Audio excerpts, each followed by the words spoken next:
It began as the vision of one man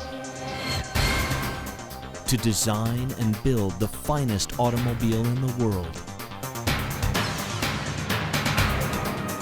An automobile that would stir the passions of everyone who saw it, everyone who drove it, everyone who would dream of it.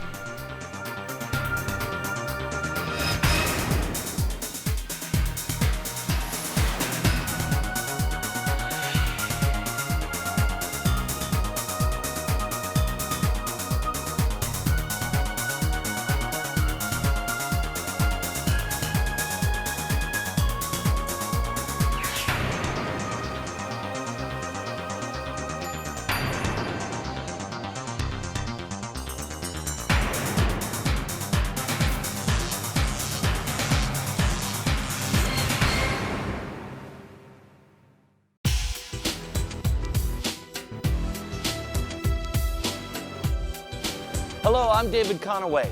I'm standing here with some of the most exciting, exotic automobiles in the world. To own any one of these would be a thrill of a lifetime. When you drive a Lamborghini, everyone who sees you is instantly a friend. They wave, they ask questions, they just want to get close to the car. Let's face it, Lamborghinis draw crowds. Even when the engine's just idling, the sound will make the hair on the back of your neck stand up.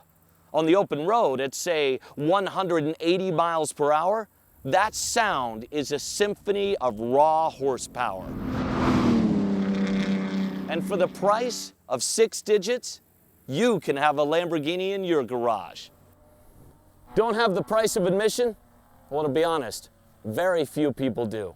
Hey, when I was a kid, I had a poster of a Countach hanging on my wall.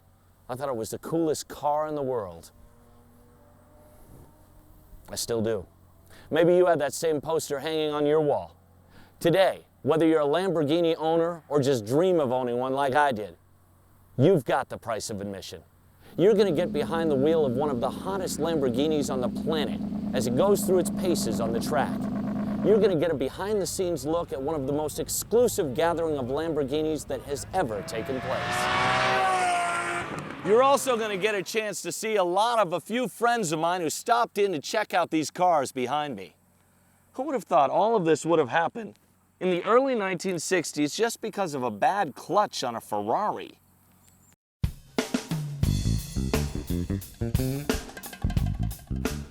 The story between Ferruccio Lamborghini and Enzo Ferrari is that one day Ferruccio Lamborghini brought his car to service in Maranello, and occasionally he met Enzo Ferrari. And Ferruccio Lamborghini was complaining about the clutch of his Ferrari. And talking, apparently Enzo Ferrari told to Ferruccio Lamborghini, you cannot complain with my cars because you are a tractor driver, and a tractor driver cannot complain driving a Ferrari or complaining with the clutch. So Ferruccio was quite upset, and the legend say that he told him, well, I will show you how to make sport cars and how to make clutch operating. This is the story that Ferruccio personally, I heard from Ferruccio many times. If it's true or not, nobody knows, but this is the story. Ferruccio Lamborghini was born in 1916 outside of Bologna, Italy. His father was a farmer, and it wasn't long before a young Ferruccio developed an interest in mechanics by working on his father's tractor. As a young man, he attended a technical school in Bologna, and during World War II, he served in the Italian Army's transportation department. Ferruccio's mechanical skills were so strong that he even served as a mechanic for the British Army as a prisoner during the later stages of the war. After the war ended, Ferruccio returned to Bologna and began turning war surplus materials into tractors. He began this business in a small garage, but by 1949, he was building tractors from scratch in his Lamborghini Tractor factory. His tractors soon developed a reputation for being the best manufactured in Italy, and by the early 1960s, Ferruccio Lamborghini was one of Italy's most prominent industrialists. Ferruccio's success afforded him the best cars available, but after his bad experience with the Ferrari clutch, he formed Automobili Lamborghini in early 1963.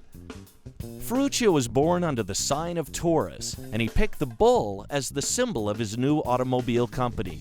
He immediately began construction of a factory for his new business in Sant'Agata Bolognese, and 8 months later, it was completed. The ability for Ferruccio to put together this from nothing, this group of people who were totally dedicated in a totally different time that is hard for us to relate to produce the ultimate car. In the 60s, it was a whole new world. Lamborghini's first effort, the 350 GTV prototype, was debuted to the public at the Turin Auto Show in 1963. The first production models were completed in 1964, which were followed by the 400 GT and the 400 GT 2+2. These first cars showed that Lamborghini was ready to compete with the greatest automobiles in the world. In 1966, a prototype Lamborghini wowed the crowds at auto shows. It was low-slung, aerodynamic, and was influenced by Formula One racing cars of the era, yet it was designed to be a street-legal automobile. Orders poured in from all over the world, and the legacy of the Miura was born.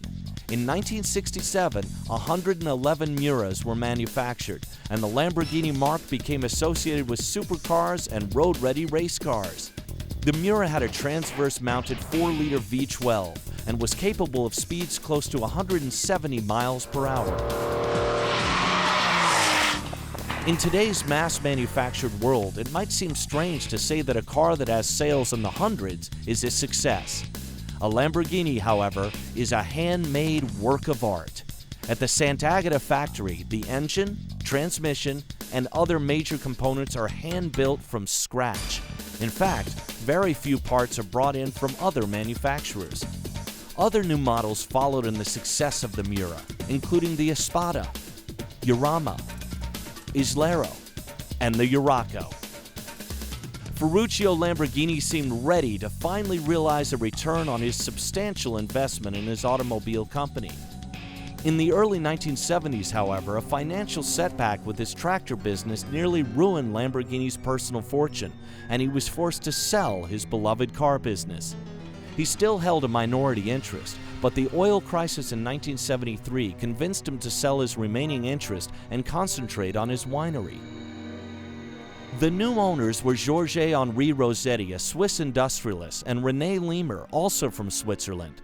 While this transition was taking place, another car was making its public debut. Designed to replace the Miura in the Lamborghini line, the Countach was first exhibited at the 1972 Geneva Auto Show. A worker saw the Countach roll out of one of the factory buildings and proclaimed Countach, which translated into the English language means holy shit. And that supposedly is the story, and the name Countach, which is a slang phrase, has stuck. The Countach, the last Lamborghini that bore the personal stamp of approval by Ferruccio, created a sensation with its futuristic lines. It went into production in 1974 and was extremely popular. Auto enthusiasts who could never dream of purchasing a Countach would proudly hang a poster featuring the car on their wall. It was the type of car dreams were made of, and taking a ride in one was an unforgettable experience. My first real ride in a Lamborghini was in the Countach. And that was an experience I'll never forget. I've ridden in many other exotic cars before that and worked on them. And after riding in the Countach, everything else seemed like it was secondary. It seemed like all the other cars were just, they were nice and they sounded good and they ran good, but nothing was like a Countach. You know, that feeling of acceleration and exhilaration.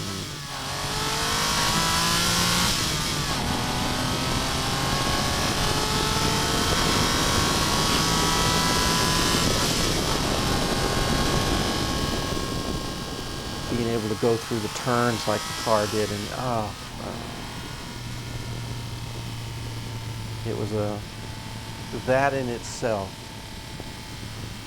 to me, was one of the few moments in my life that I'll probably never forget.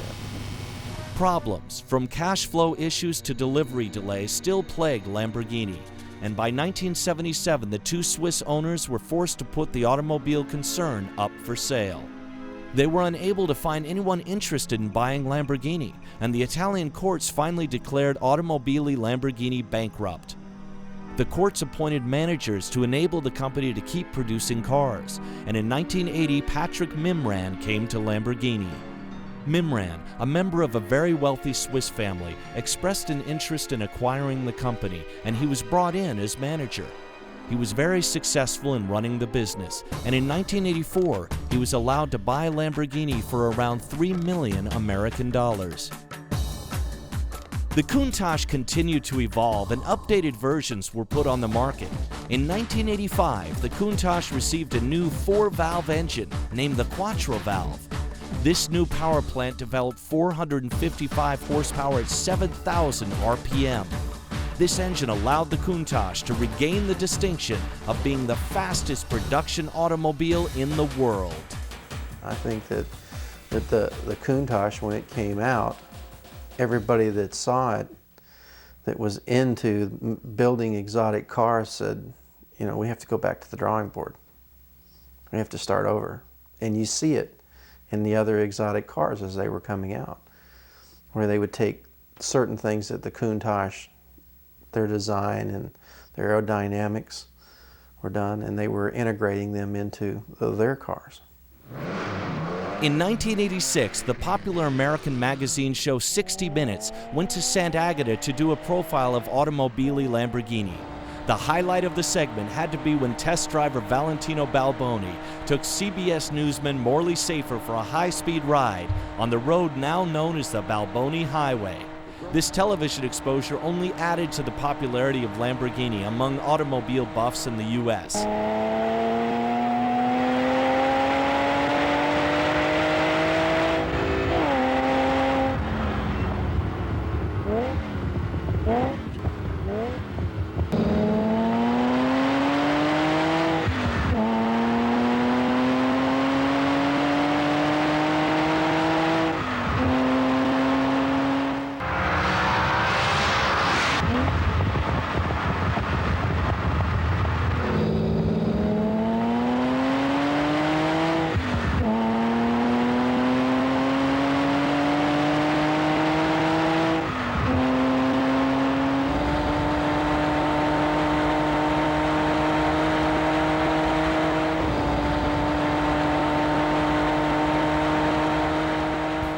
In 1987, for reasons still unknown, Mimran sold Lamborghini to Chrysler and his flamboyant chairman, Lee Iacocca. The supercar market was red hot. Lamborghini, however, had a completely different business model than a mass production company such as Chrysler, and Lamborghini was once again sold. The new owners were a group of companies from the Far East, and the majority owner was Megatech. Throughout this tumultuous period, Lamborghini continued to release new designs. The LM002 was a high-powered SUV that could reach speeds of 160 miles per hour. It sold very well in the oil-rich Middle East and was a real head-turner in the United States. Other cars, such as the Silhouette and the Halpa, did well. And there was one other car, referred to only as Project 132, which was also in development. By the late 1980s, it was obvious to Lamborghini management that the nearly 20-year-old Countach needed a replacement, and Project 132 became the Diablo. In many ways, the Diablo was a continuation of the traditions begun with the Countach. The first Lamborghini designed with the aid of computers, the Diablo maintained the futuristic low-slung feel of the Countach, but the lines were smoothed out, and the new car had a sensuous appeal all its own. Since the Diablo was introduced in 1990, more than 3,000 have been sold, even outselling the Countach. There have been quite a few variations on the original Diablo design. and today its popularity shows no sign of diminishing in the world of high-performance supercars. Financial problems once again gripped Lamborghini, however, and in June 1998, the German automobile concern Audi AG purchased Automobili Lamborghini from the Indonesian owners. Today, Audi seems intent on maintaining Lamborghini's stature in the rarefied world of high-performance supercars. The latest models to come out of Sant'Agata are the Murcielago and the brand new Gallardo. The Murcielago has set a number of world speed records for a stock production sports car. And the smaller Gallardo, which is affectionately referred to as the baby Lamborghini, features a 500 horsepower V10 engine and is capable of speeds close to 200 miles per hour. In the first 40 years of Lamborghini automobiles, around 10,000 cars have been built and sold. It is a tribute to Ferruccio Lamborghini that his name has stayed with the company, even though he sold his interest more than 30 years ago.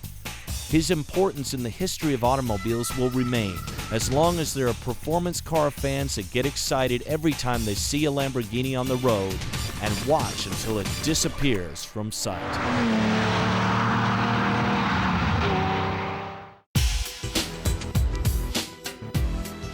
You know, recently there was an event held in Italy that put all of this incredible history on display.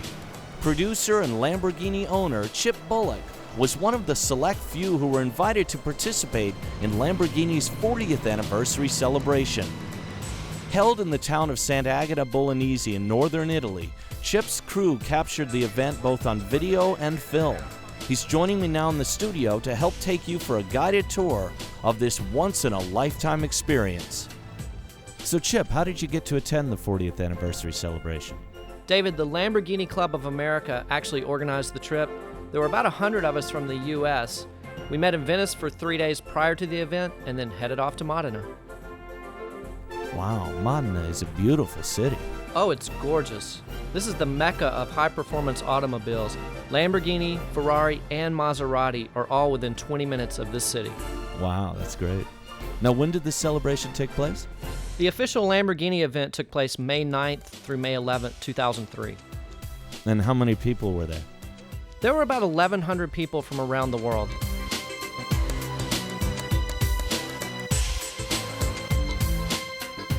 So now, where was this event? This was a vineyard and winery near Modena. Lamborghini had set up a really nice wine and cheese tasting event for us.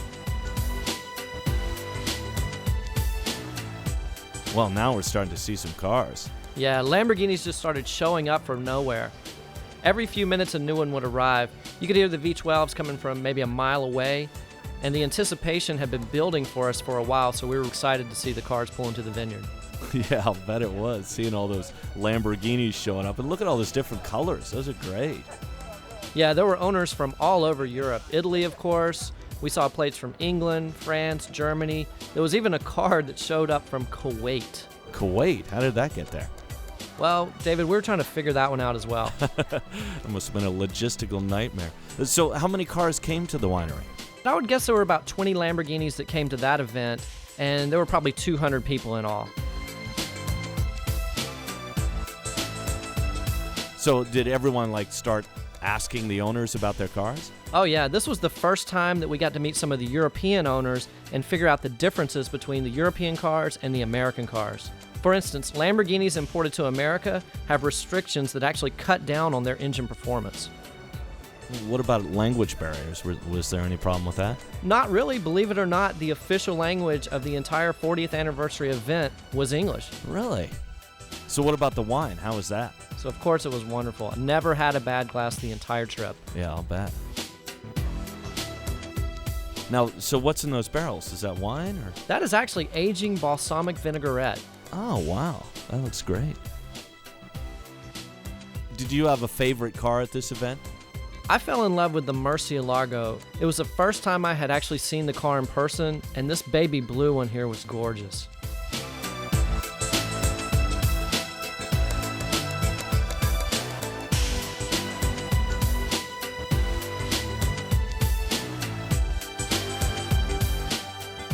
David, this was just a great opening event. We stayed about 2 hours at the winery, and then we headed back to the hotel to get ready for a big night at the castle.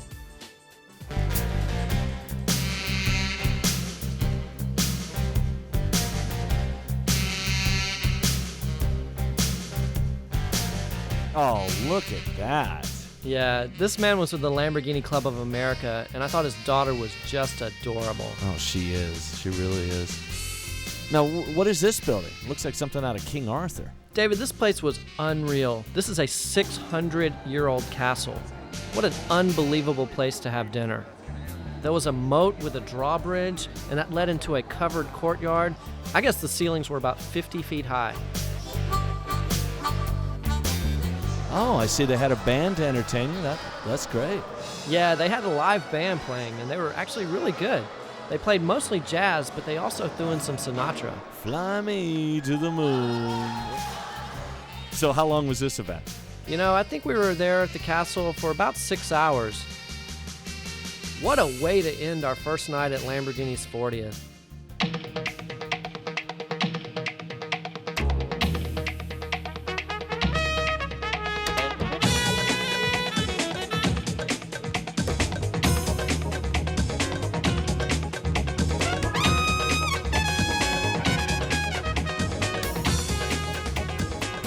Wow, Chip, look at these cars. Tell me where we are now. This is a racetrack near Milan that Lamborghini rented for the day.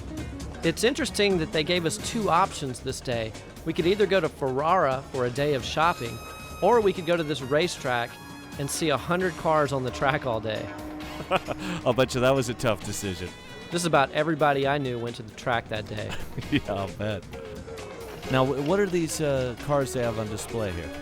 Lamborghini had two cars on display at the track, a black Murcielago and a yellow Gallardo. This was actually the first time I ever saw the Gallardo. Both cars were open for us to look at, to sit in, and really get a feel for these new cars.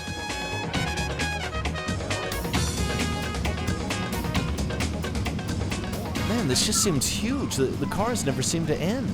David, I was really struck by how the European owners really love to drive their cars.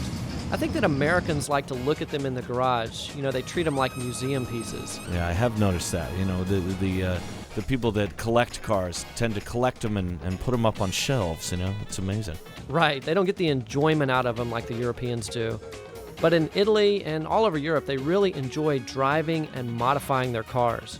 Modifications? You mean they actually modify the Lamborghinis over there? Oh yeah, just like Americans like to modify older cars or the newer import cars.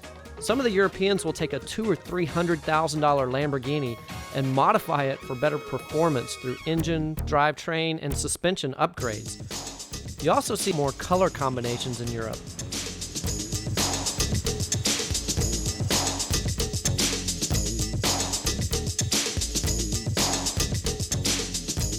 Oh my gosh, look at that car. That paint job is outrageous. That is an iridescent paint that appears to change colors as you walk around it. It's about a $20,000 paint job. Interestingly enough, that car was driven by a female.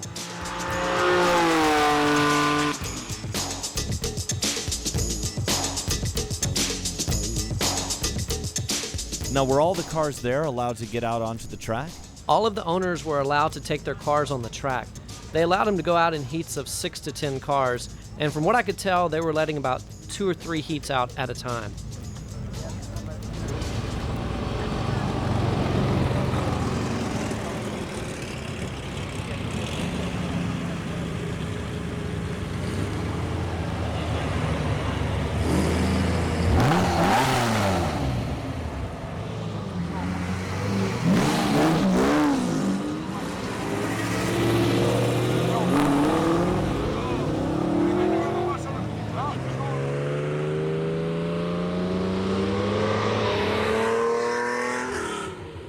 So what did it sound like? It must have been quite a soundtrack to hearing all those Lamborghinis running on the track.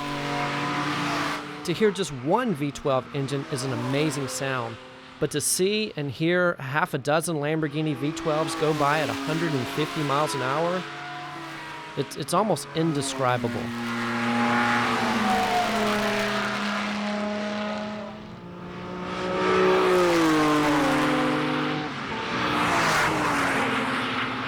Was there a difference in the sound of the classic early V12s from the newer engines? There was, and it's not an engine sound that you get to hear very often. There aren't a lot of these old GT cars around. The older cars have a more hollow sound, whereas the newer cars have a more refined sound.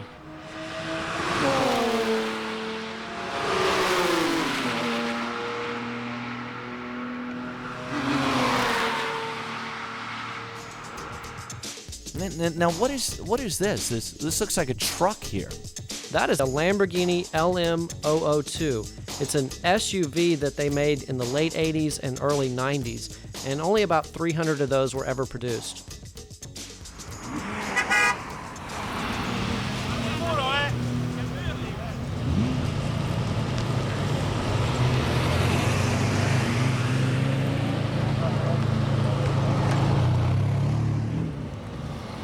Man, this is amazing. You see a GT going by, and there's a Diablo. It's amazing seeing the newer cars with the older cars. What was really interesting and what I loved about the way they set this event up is that they allowed the older cars and the newer cars to run together. So you got to see maybe a 64 Lamborghini with a 2003 Lamborghini. It was really interesting to see the differences and hear the differences as well.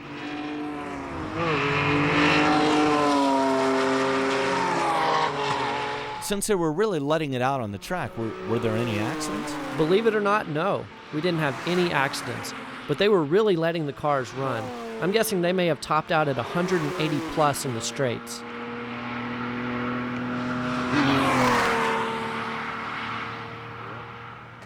Oh my gosh, look at this. Is that all the cars out there all at once? Right. Towards the end of the day, they lined up all of the cars on the track for a couple of ceremonial laps. It was great to see all of them on the track at one time. From the early GTs to the Miras, the Countachs, the Diablos, all the way up to the Murcielagos and the new Gallardo.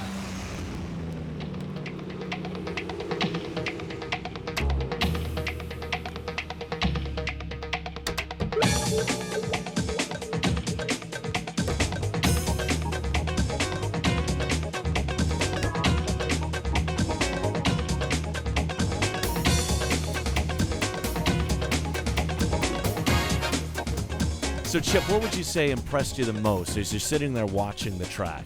The noise. Definitely the noise. To hear one go by is incredible, but to hear nearly 100 Lamborghinis go by, just incredible.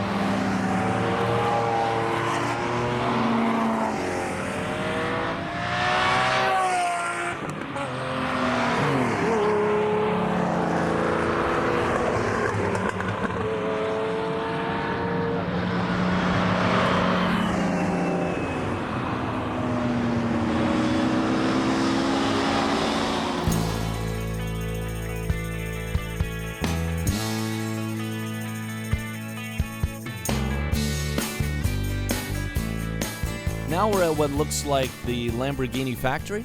Yes, the event that evening included a full factory tour. We arrived at the factory around 7 that evening. And how much of the factory were you allowed to see? We were able to see a good bit of the factory. They had certain areas cordoned off, but we were able to see most of the assembly areas.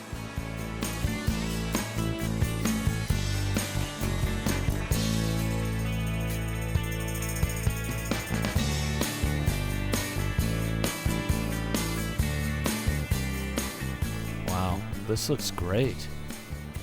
Man, everything is so absolutely clean here. David, everything was so clean and organized. That's what really impressed me most about it.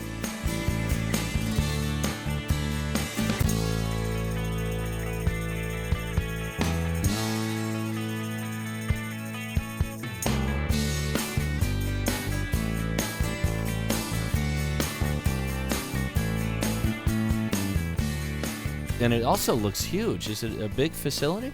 Well, the factory has expanded over the years and is now over 1 million square feet. Audi has spent just over $30 million to modernize the facility, where 640 people work.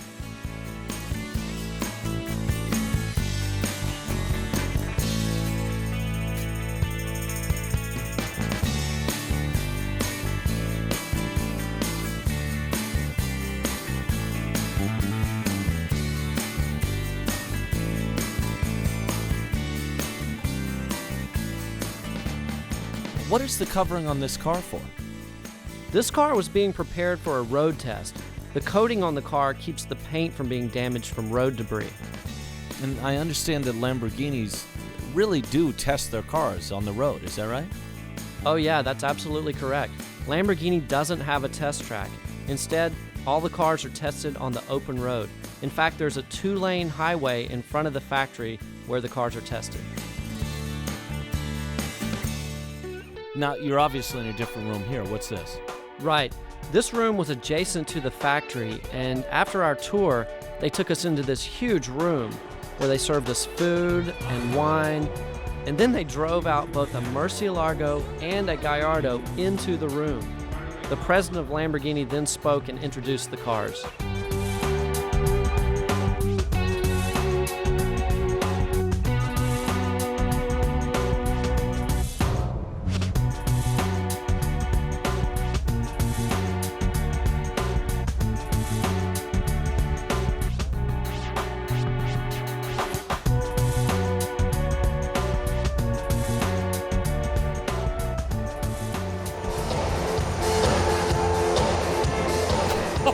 Man, look at this guy. What's going on with him? He's like stuck in the 70s there with his shirt unbuttoned to his navel. Yeah, he was in a different era than the rest of us, I believe.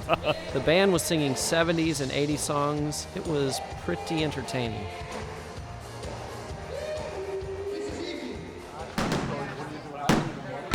Wow, they even had a fireworks celebration. Yeah, the evening ended with a fireworks celebration, and it was different than any I'd ever seen before in the States. The fireworks exploded much closer to the ground, almost too close.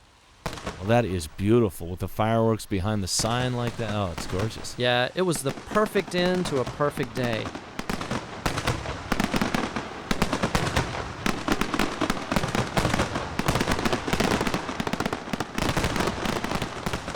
What a phenomenal event. We're going to experience more of the 40th anniversary celebration with Chip in a little while. First, I'd like to introduce you to someone who, next to Ferruccio Lamborghini, is most closely associated with the history and success of the company. Valentino Balboni is a humble, soft-spoken man. If you ask him what his position was with Lamborghini, he'll tell you he was just a technician. In reality, he was the chief test driver on every automobile that came out of the San Agata factory. If a car didn't measure up to his expectations, they went back to the drawing board. Recently, Chip was able to receive this rare interview with him in California. The priest of my village, where I live, is born in Sant'Agata, where the company is. So one day, I was very young, and I was younger, let's say, and he told me, if you want to come with me to see my parents in Sant'Agata. Okay, let's go, I said. So we went with this Fiat 500 in Sant'Agata, which is about 20 miles away from where we live, and passing the company, I said, what is this? And he said, this is Lamborghini Automobili. They make cars here. I said, why don't you stop? Drop me out. I want to see those beautiful cars, you know. And so, you know, he stopped me. I stopped, and I jump out of the car, and I started looking those beautiful Miura bodies parked in front of the company, only bodies. And they were parked outside the company because just arrived from Torino, from Bertone. So, you know, I was so astonished watching those beautiful bodies. I remember a green Miura, orange bodies, not real car, but bodies painted, you know, complete. And, you know, suddenly somebody came out from the company and they start pushing those bodies inside the company. And I don't know what happened, but I start helping this man pushing the body inside the company. And I ended up inside the company. So on the way out, you know, the man at the gate, the security told me, where have you been? Who are you? I said, well, listen, excuse me. I mean, I didn't realize that I entered the company without any permission, but I was helping this man. And he said, why don't you pick up an employee form and you fill it up? I said, well, I would like very much. So this man, this guard, gave me an employee form. I filled it up, and after 1 week, they wrote me a letter if I was able to start working for the company. When I started with Lamborghini on 68, my position was mechanic apprentice after the school. So I was helping the old mechanics, removing the engine, cleaning the parts. I cleaned so many parts of engine, Miura engine or Espada or whatever, and this was my work. I started helping old mechanics, and I was an apprentice mechanic. Well, at one point I became test driver because this is also a funny story. Because after I finished inspecting the cars, customer car normally, I was keeping driving the car around the yard, around the building, And so many times my general director and my bosses, they called me and they said, you cannot keep driving all day long after you finish to inspect a car. I said, well, I like so much to drive those cars that, this is the reason why I keep driving the car around the yard, around the building. So I said, why don't you make me learn how to test drive the car? So finally, one day, was September 5, 73.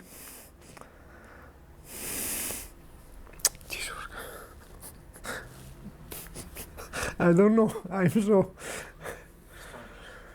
don't know, really. It's a story that I said 1,000 times to my friends and nothing happened, but on 73, September 5, my boss called me upstairs at the office and he said, now we will try if you are able to become a test driver. We will put you on a car with a senior test driver and see how you react to the things. Well, that day when first time I went out by myself with a Miura, I was so excited that I didn't almost realize what I was doing, where I was going, and what was the purpose of me sitting on that car, I remember that beautiful noise, that beautiful sound, I remember the power of the engine, the feeling of power I had on my hands. But I tell you, I was so much afraid, and I remember, it was like to be always extremely fast and, lose the control of the car. But this was not because I was practically very, very slow, and it was very confusing. The first half of an hour was very confusing, Driving those 12-cylinder, especially the first 12-cylinder, where the mechanic was still much more pure than today. Today is extremely sophisticated, reliable. Today you have everything you want. And the feeling you have from the sound of the engine, from the reaction when you push, your feelings inside, driving, feeling, touching, is something which is difficult to explain,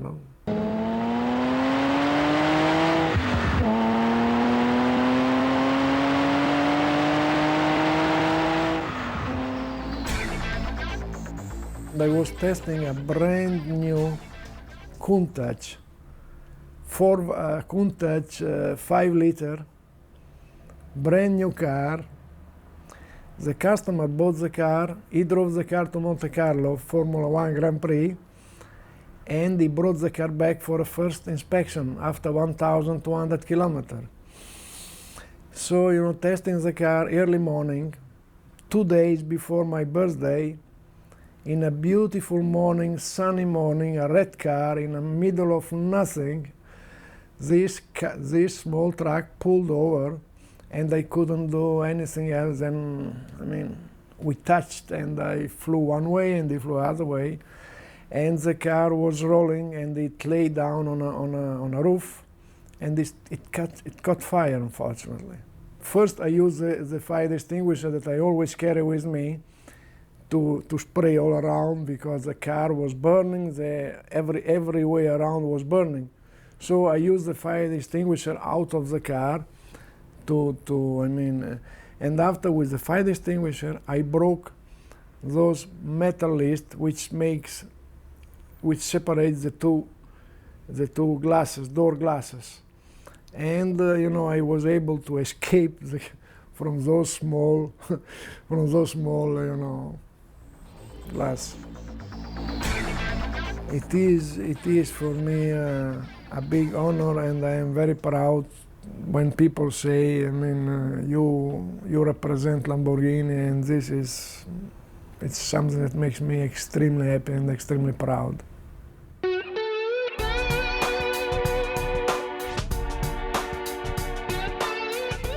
So tell me why you got to go to the Sconi leather factory.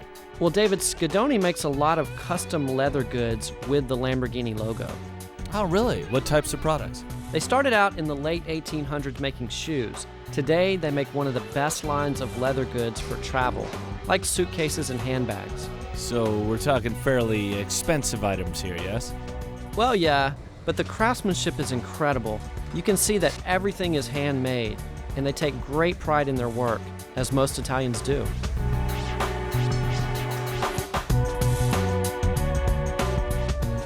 Can you buy Sconi products here in the U.S.?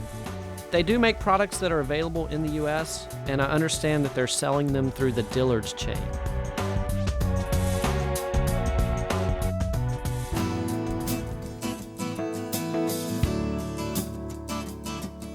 So this is the official Lamborghini Museum.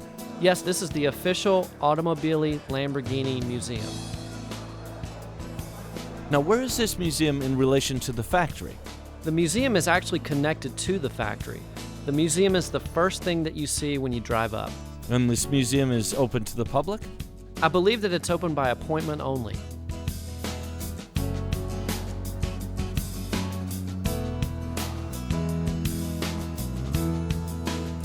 Wow, these cars are fabulous. And again, you see all the different colors, all the different styles. About how many cars did they have in this museum? There were about 15 cars in this museum. And tell us about the range of ages, because some of these look like olders. You know, the museum really had a good cross-section of all the cars that Lamborghinis produced throughout the 40 years. You could find early GTs all the way through the first Countachs to the Diablo. It was really impressive.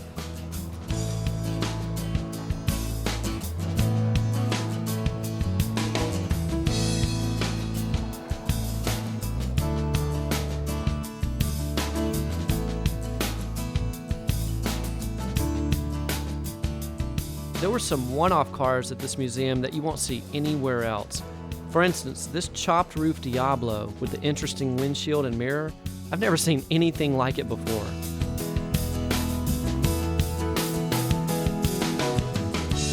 Now, what about this here? This looks like a truck we're looking at here. Well, they had some of the cars stripped down to the frame so you could see the engineering that went into the design. Now, was the focus of the museum just cars? No, actually there were V12 engines, marine engines, which is another product that Lamborghini manufactures, early automobile engines. Lamborghini was involved for a short time in Formula One racing in the late 1980s. And they also supplied engines for Formula One cars until the early 90s.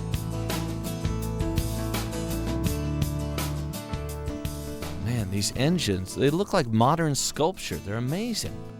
Everything was beautifully lit and displayed as if you were in an art museum.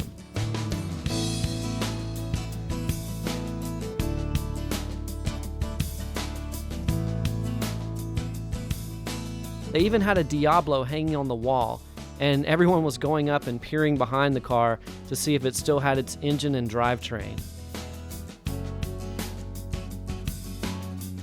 Now, what are these that we're looking at here? Are these boats? Lamborghini has a separate division dedicated just to marine engines and racing, which they do very well with. Now, did this factory include any tractors? No, this museum did not have any tractors, but we're going to visit a museum soon that does.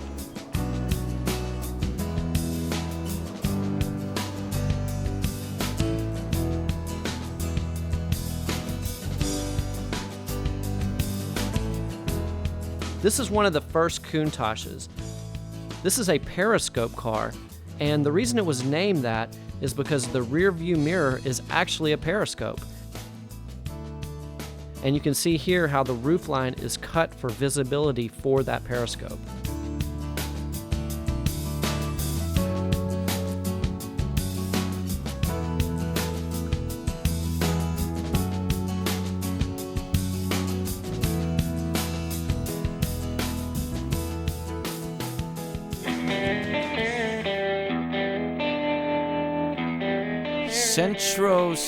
I'm sorry, Chip, I'm not even going to try to pronounce it. What are we looking at here? David, this is a museum built by Tonino Lamborghini, Ferruccio's son, to honor his father and all of his achievements. Oh, okay. So now what else was Ferruccio involved in before automobiles? He had quite a few other businesses, including manufacturing farm tractors, a heating and air conditioning business. He had a great deal of talent for inventing and building things. How far away was this museum from the Lamborghini Museum? They were about 20 minutes apart. Oh, okay.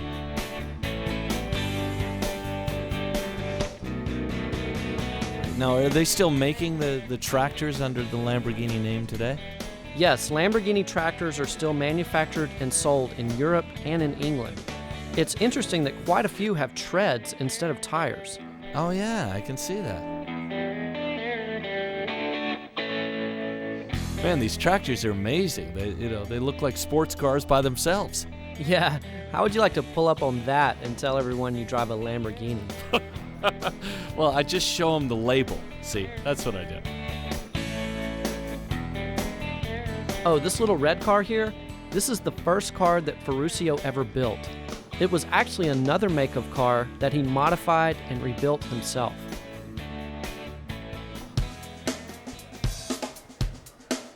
Now, I'm seeing some cars in this museum that look like production Lamborghinis. There were a few cars in this museum that looked like project cars that were being developed but just never made it to the public.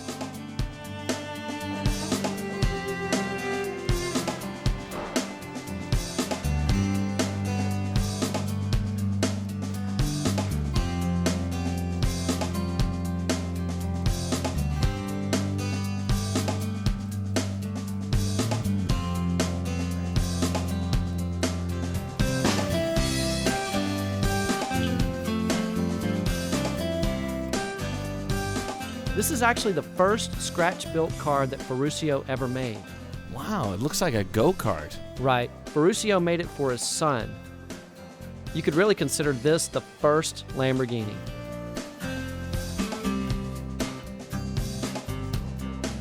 And right past that, it looks like to be a helicopter. Is that a helicopter? I understand that he made 6 of these helicopters, but this was not a working model.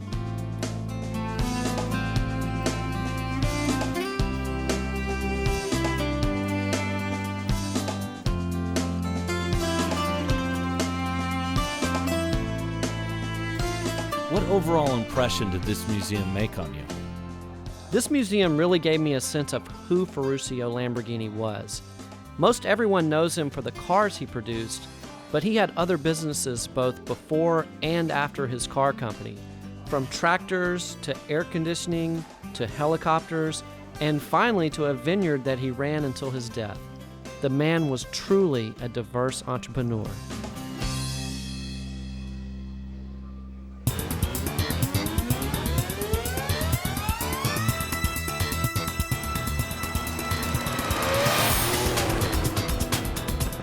So now we're seeing another gathering of automobiles. Tell us what's happening here. On Sunday morning, day 3, all of the owners gathered in front of the Lamborghini factory. There were probably around 100 cars here. This was the beginning of a tour of Italy. It took about 3 hours, and it was a parade of cars from the Lamborghini factory to the endpoint, Ferruccio's gravesite.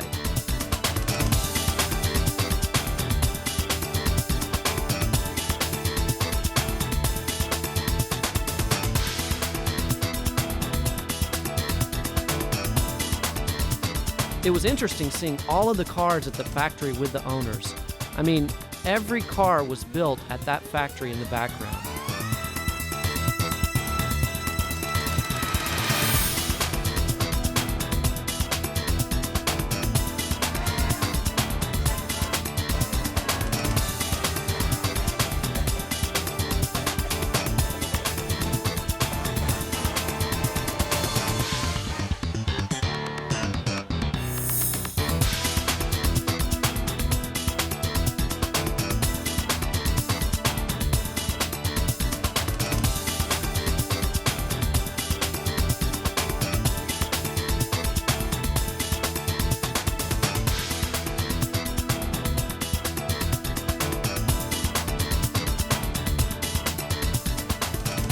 We almost witnessed a very expensive accident here. This Murcielago almost backed into the Diablo SV. Ooh, that would have caused a lot of damage, yes? Possibly around, say, $50,000. Yowza.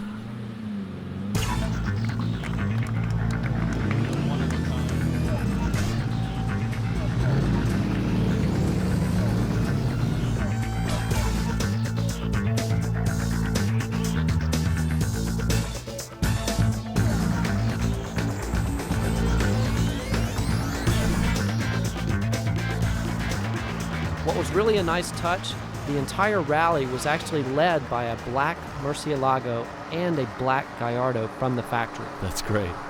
The new guys leading the way, huh?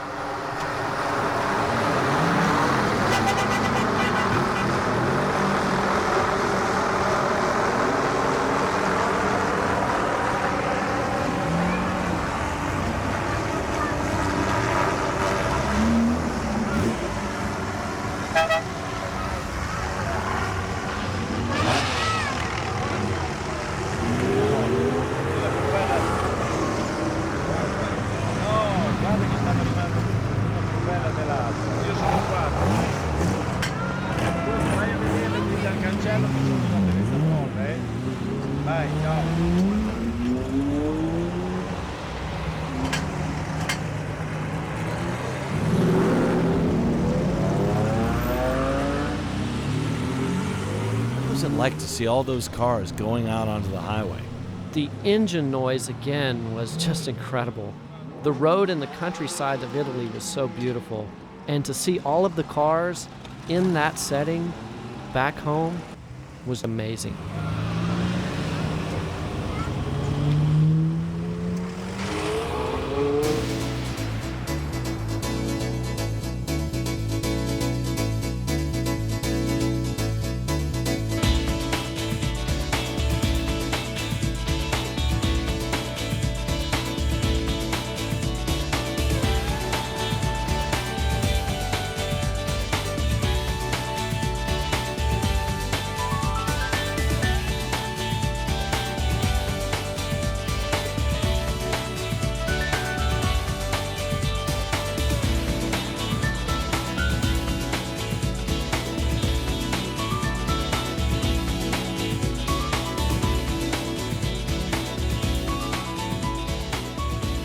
So now it looks like everybody stopped here. Where are we now?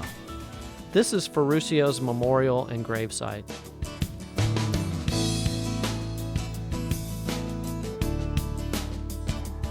What was the sense being there? What did that feel like? I think everyone there that day felt a real sense of appreciation for Ferruccio Lamborghini and his life's work.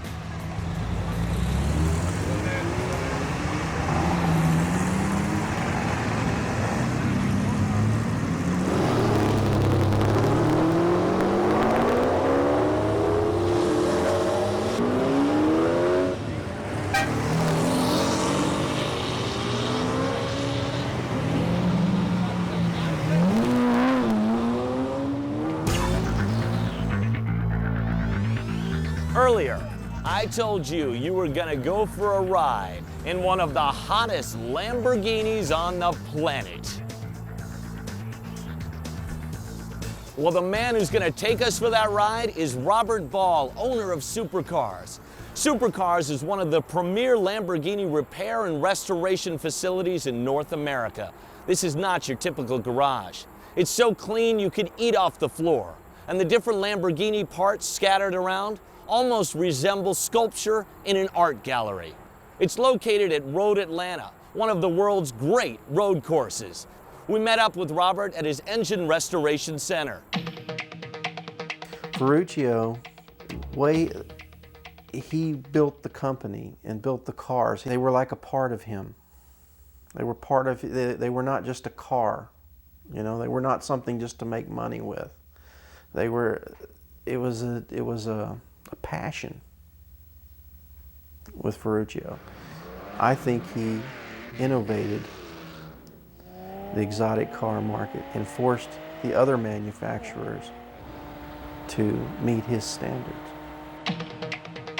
The Italians are just artists. Everything, their artistic ways, and they've always had the beautiful lines, and I think of all the things that the Italians build. When you fit into a Lamborghini, it fits around you like a glove. And the sound that you hear is the exhaust. And on the carbureted cars, it was the intake. You could hear the throttles opening up. Everybody that sees the cars is fascinated with them. I mean, people come in and to the service center and they see the cars and they're like, oh my God, it's a Lamborghini. You know, and can I look at it? You know, and I always tell them, yeah, you can look at it, just don't touch. And then they want to know all the history that you know, and you can only spend so much time with the people to tell them, you know, because everybody that sees the cars are fascinated with them. From all walks of life, the people that own Lamborghinis, they all share the same passion for their cars. When you get into a Lamborghini and go down the road in it, you know, you feel like you're in a different world. You are the excitement of being in the car and hearing the car run, and the acceleration. There's no other car in the world that I've ever been in that's a production manufactured car that accelerates like a Lamborghini.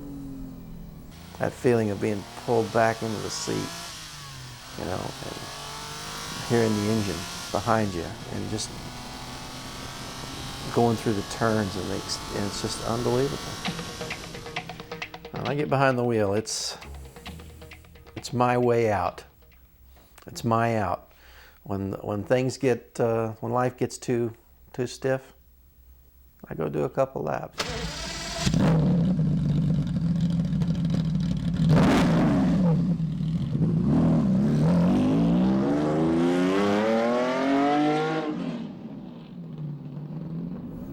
And I come back and the world is great. It's my release from the day-to-day pressures of life.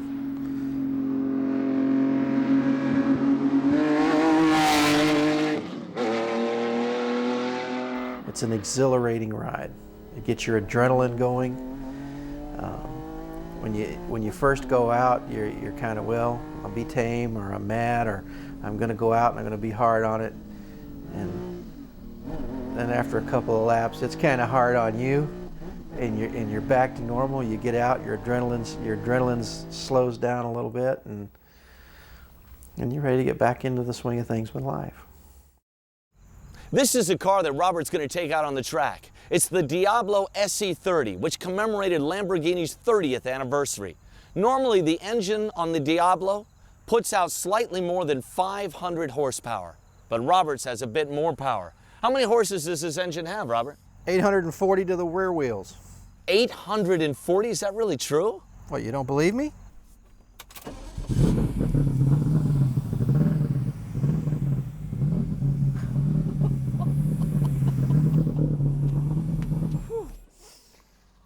Wow! This is not a factory Lamborghini. No, this car's set up for competition. And what are some of the modifications? There's a competition suspension, forced air induction, 14.5-to-1 compression ratio, and competition exhaust system. Wow, I'm ready to see it run. Let's get you out to the track. All right, folks, he's gonna take this out to Road Atlanta, and you're gonna ride along.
Here you are in this unbelievably voluptuous machine. The sound. You take off. You become another person. It's impressive. Lamborghini builds a hell of a car. And you can't tell anybody about it until they ride in one. As much as they love the way the car looks and sounds, until you ride in a Lamborghini, there's no explaining it.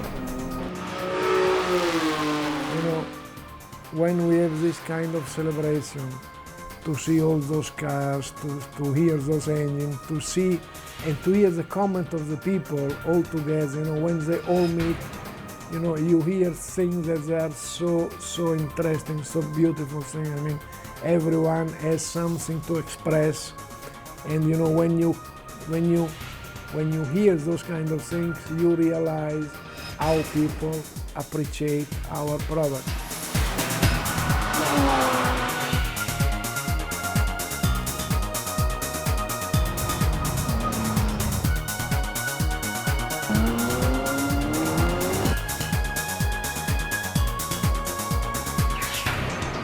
We hope you've enjoyed your look into the world of Lamborghinis.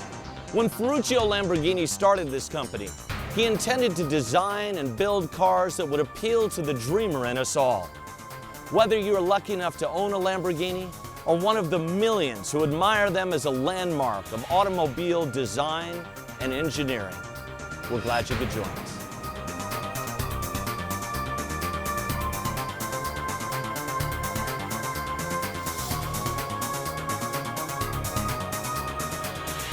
I'd like to raise a glass to Ferruccio Lamborghini for all that you have given us. Salute. Salute.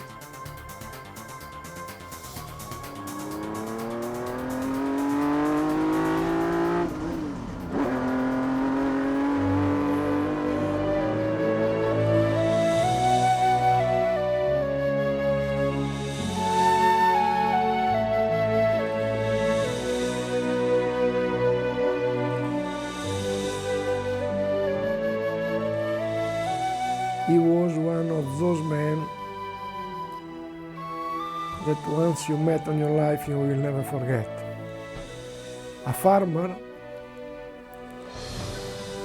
a very easy and simple farmer, grew up in a poor family, but with a lot of charisma and a lot of, he wanted to do big things on his life.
I'm standing here with some of the most exciting.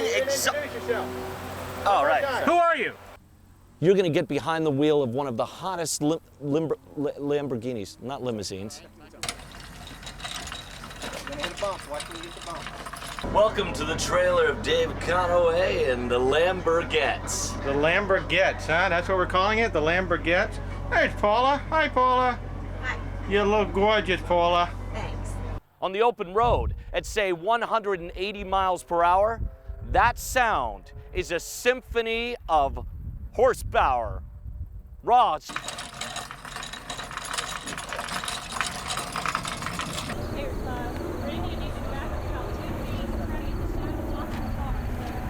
We're gonna do the Lamborghini twist, baby. I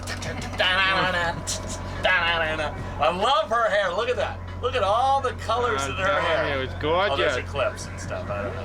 And here's Susie. Hi, Susie. Hi there. How are you?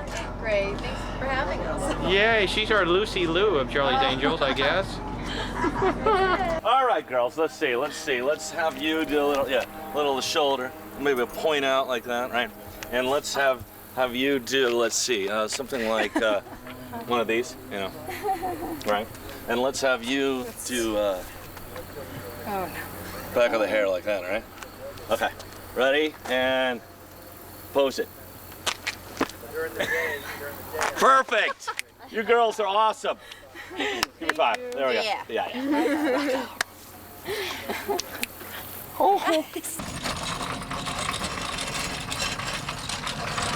The man who's going to take us for this ride is Robert Ball of Supercars.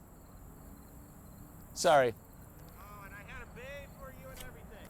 You're going to get behind the wheel of one of the hottest Lamborghinis that is ever been on this planet, ever. That's okay. There's the Miura. Yeah, this is the excitement of television right here. It's our fearless director of photography. Wonderful. It's beautiful here in Atlanta. Is it? Yes, it is. How does it compare to Miami? A little bit cooler, a lot less humidity, and we thought we'd bring a little more Latin flavor up here from Miami. Very nice.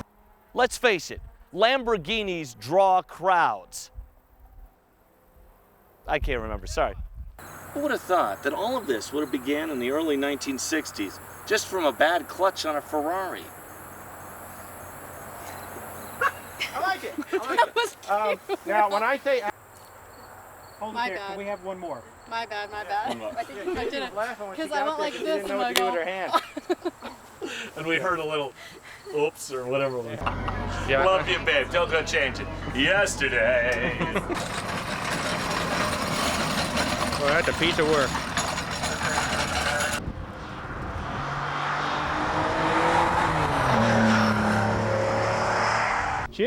Chip, I think you were doing about 25 when you passed the start-finish line. I think Robert was doing about 125. And the sound difference, I mean, Robert's like, "Arr!" and you're like, hello, excuse me, pardon me, get out of my way, get out of my way. Supercars is one of the premier Lamborghini repair and restoration centers in Northeast, in North America. Damn it.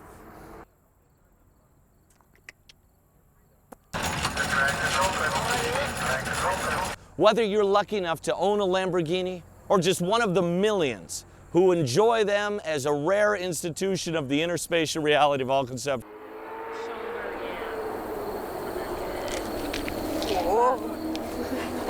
Turn back this way a little bit. There.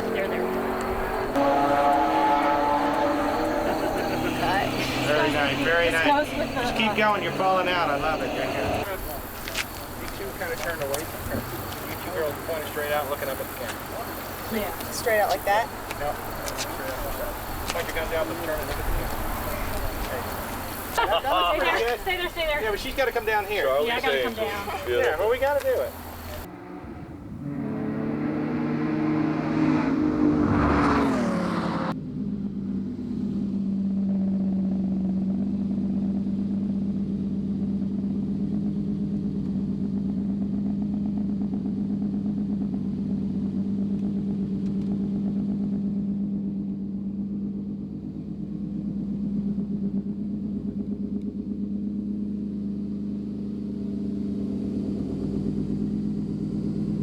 He was the chief test driver on every automobile that came out of the Santa Agata factory. If a car didn't, you know what I'm saying? If a car didn't measure up to his expectations, they threw it out in the back trash.